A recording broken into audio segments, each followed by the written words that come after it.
maraming oportunidad na mimiss mo kung pipiliin mo yung way mo lang.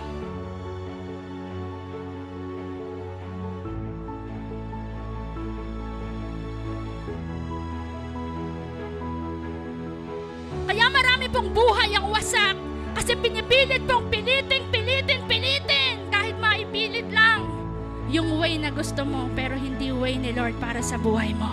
The changed life, yung buhay po na nagbago na, ay nagsisimula sa paglapit na kilalanin ang Diyos personally.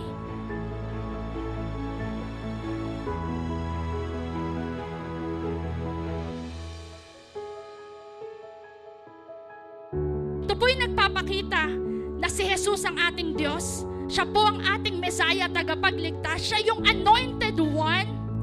At wala na po tayong ibang lalapitan kung hindi siya. At pag nakilala mo siya personally, your life will never be the same.